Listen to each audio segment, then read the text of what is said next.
सुनैना उठ जा सुनैना। अब भाई मेरी टांगों से काम नहीं होता। अब मेरे ऊपर बुढ़ापा आ गया है। जल्दी उठकर मैं सब्जियां तो लिया करती थी, अब सुबह हो गई है, अब सब्जियां तू ला दे। क्या मम्मी, तुम सुबह सुबह उठा देती हो सब्जी के लिए? सब्जी बाद में ले आएंगे। अरे सुनैना, तुझे नहीं मालूम? ताज़ा ताज़ा सब्जी में बात ही अलग होती है।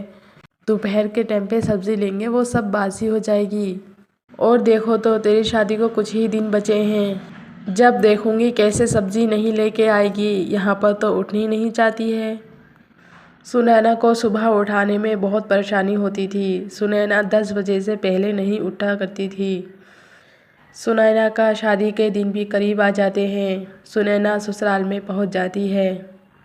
सुनैना की शादी को 2-3 ही दिन हुए थे। सुनैना के घर पे उसकी बड़ी जेठानी भी थी और सास भी थी। सुनैना की बड़ी जेठानी बोलती हैं, माँ जी, जब ब्याह कर मैं आई थी तो सब्जियाँ तुमने मुझे बांध दी थी। रोज़ 5 बजे उठकर ताज़ा सब्जियाँ लेती हूँ। अब तुम्हारी छोटी बहू आ गई है, आज से यही ताज़ा ताज़ा सब्जियाँ लिया करेगी। मैं घर के कामों में हाथ बंटवा दिया करूँगी। ताज़ा सब्जियाँ अब तुम्हारी छोटी बहू लिया करेगी। हाँ काजल बहू सही बोल रही है। तेरी शादी से पहले सब्जियां मैं लिया करती थी और जब से तू आ गई है तब से सब्जी तू लेती है।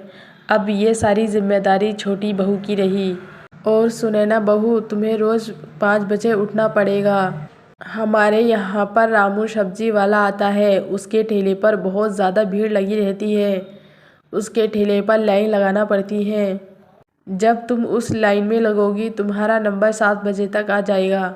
रामू की सब्जियां ही हम सब लोग खरीदते हैं, दूसरा कोई और आ जाता है पर उसकी सब्जियां नहीं खरीदते। रामू सब्जियां अच्छी देता है और ताज़ा देता है।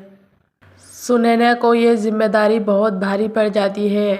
अगले दिन सुनैना उठकर सब्जी की लाइन में लग जाती है। रामू की दुकान पर बहुत ज़्यादा भीड़ होती है। सुनैना का काफ़ी देर बाद नंबर आता है। वे सब्जियां लेकर घर आ जाती है। अरे यार, ये कैसी ससुराल मिली है मुझे।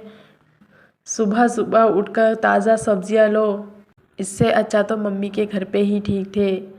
मम्मी मुझसे कहा करती थी ताज़ा सब्जियां ले ले, पर मैं कभी नहीं लेके आई। अब ससुराल में देखो सब चीज़ करना पड़ रही है। और ससुराल में घर वालों ने ये जिम्मेदारी मेरी दे दी।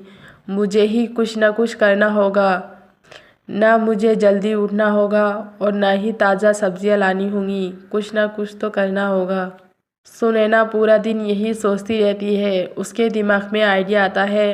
सुनैना घर के मैदान में काफ़ी सारी सब्जियां लगा देती है और उन सब्जियों की अच्छी सी देखभाल करती है। आखिर सुनैना की मेहनत रंग ले आती है और सब्जियां उगने लगती हैं। अब सुनैना जो भी सब्जियां बनाती थी अपने ही खेत पर से सब्जियां ले आती थी और ताज़ा ताज़ा सब्जियां बनाकर सबको खिलाया करती थी। सुनैना का ये आइडिया काम कर जाता है और सुनैना को बहुत ज़्यादा आराम मिल जाता है।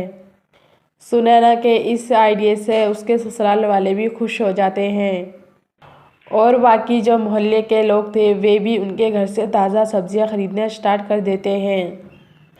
सुनैना अपने काम से भी बचती है और उससे पैसा भी कमा लेती है।